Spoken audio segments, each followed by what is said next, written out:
Okay, Rob, so the FlexClick, really simple wrist strap, kind of almost a tongue depressor size of clicker that goes on here. Let me explain the few things that we use it for. The primary one that's different from our former device, which was the Power Click, which was invented by an old friend of mine, Mark Evershed. The big difference is this can be worn on the inside of the lead arm.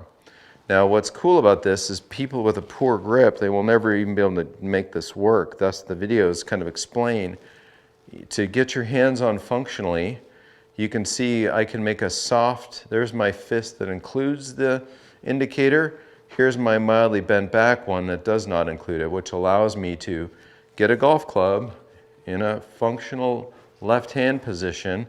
Now the indicator is kind of running down my pinky finger and ring finger, and this is flexion extension of a lead hand. So that's a big deal for a lot of golfers because they don't do that. High-level players, really good strikers for the most part, if they have a conventional grip, do that. There's some people like Matt Fitzpatrick, who's got a really strong turn grip, who would never get into flexion, but most people do, most of the tour players.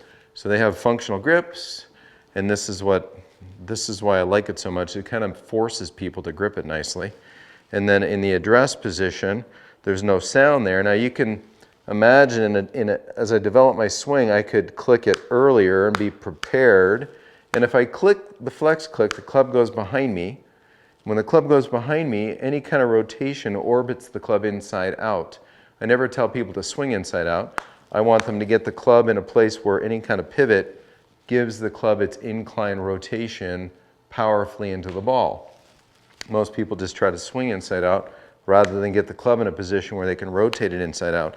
So we want people to make a backswing and have that click early rather than be steep and try to fit it in and have that click late. So as I hit a shot, hopefully you'll hear this.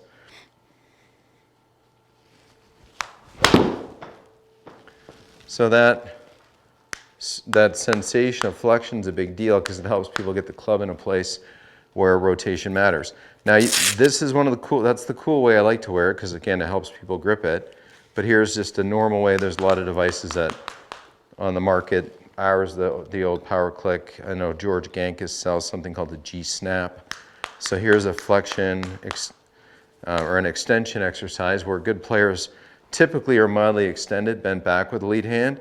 And then if they go to the top and they keep an extension, that's fine.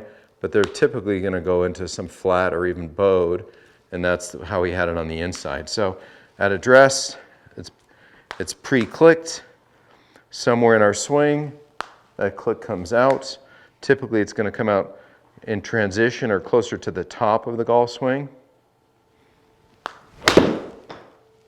Again, that helps the poor golfer who's always steep and responding to get the club in a place where they can rotate and hit it more solidly. And then the final way is just to take it and put it on the trail hand. Very simple feels. Pop it on the trail hand, and there address, the trail hand is flat so nothing's bent. And then in the backswing we want to have some click, some mild extension of a trail hand. Address, nothing's clicked. Maybe to encourage a bit of width, we don't click it until a little bit later. A lot of people like to zip it inside right away. That's a no-no. So you get a tactile auditory feeling. So no early clicks, let it click later. And then that click doesn't come out until after impact. And then at the top, as the club relaxes, it falls back into that bent back condition. So that's how you use it. Sorry we couldn't see it at the PGA show. Hopefully that little, sometimes people will, sorry, getting ahead of myself, or forgetting one. You can wear it on the top of a lead hand. So if you want to take out some of the radial ulnar deviation, that's one way you can do it too. Some people like to do that, but that's not the common way. Anyway, hope that helps, and sorry to miss you at the PGA show. Cheers.